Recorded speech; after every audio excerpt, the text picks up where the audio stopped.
Hey everyone. Alright, today's video is going to be over applying similarity. Your objective: I will be able to apply the concept of proportionality to find missing sides on similar figures. So in the last video, you figured out how to identify similar figures. Now we're going to use proportions to solve for missing sides. So let's write down our steps. So the first thing we want to do is set up a ratio in words. So we would be using a within or between ratio. So we just want to identify, are we putting the left over the top, or are we putting the left of the big triangle over the left side of the small triangle, things like that.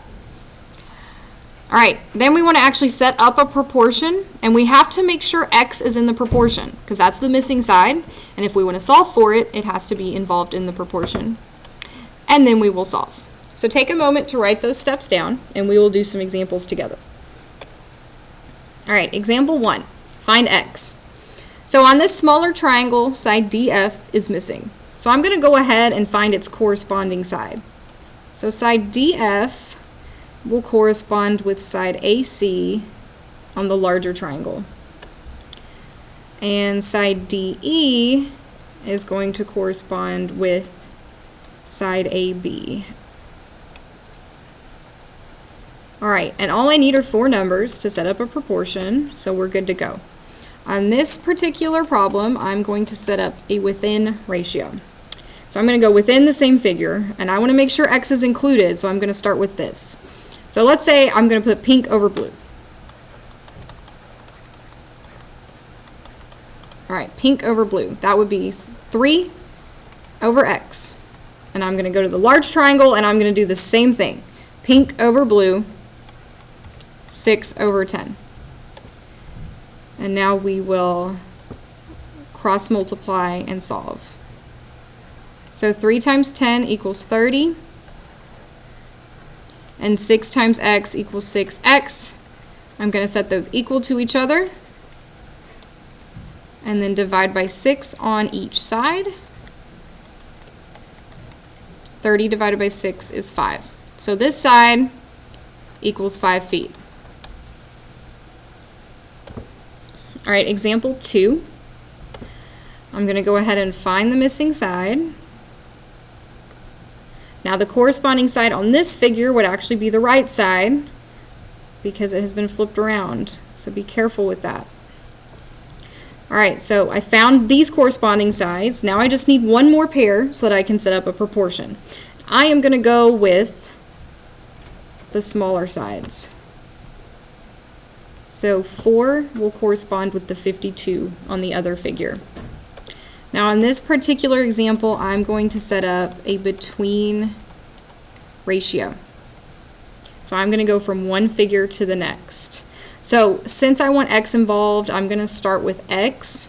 So I am going to go from the big to the small figure. Alright, so I'm going to put x over 11 because that's its corresponding side. And then I'm going to go back to the big figure and put 52 over its corresponding side of 4. 52 over 4. Now we're going to cross multiply and solve. 4 times x equals 11 times 52. Let's come over here and work that out. 2 times 1 is 2. 5 times 1 is 5. Put the placeholder. 2 times 1 is 2, and 5 times 1 is 5. And then we're going to add that together. So 4x equals 572. We're going to divide by 4 on each side. And again, let's come over here to the side and work that out. 4 goes into 5 one time. 4 goes into 17 4 times. And 4 goes into 12 3 times. So our missing side would measure 143 units. Alright, example 3. Find the value of x. So we've got one triangle inside the other. So let's go ahead and identify where our missing side is. So this is our missing side, and that's already shaded red, so I am going to find its corresponding side. So on the big triangle, the corresponding side would be the side that measures 8 centimeters. Now, on the smaller triangle, we have this small side that measures 4 centimeters. That is going to correspond with this whole side on the larger triangle, which is going to measure altogether 6 centimeters. On this particular problem, I'm going to go ahead and set up a within ratio. So I'm going to put the red side over the blue side.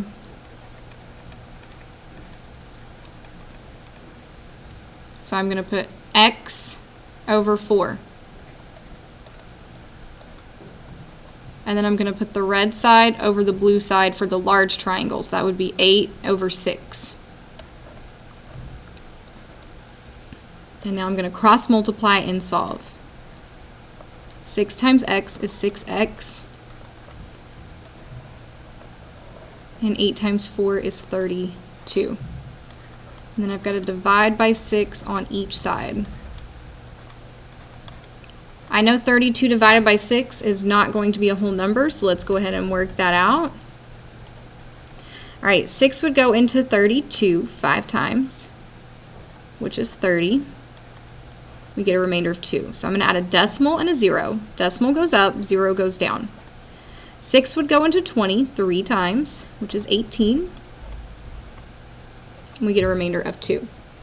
Now, I'm sure you've already noticed that if I continue, it's just going to be 5.3 repeating. So if I round to the hundredths place, it would just be 5.33. So x is approximately 5.33. So our side that's missing is approximately 5.33 centimeters. Alright, now it is time for you to try. Make sure you set up a within or a between ratio for these figures, and make sure you show all of your work. And we will see you next class day.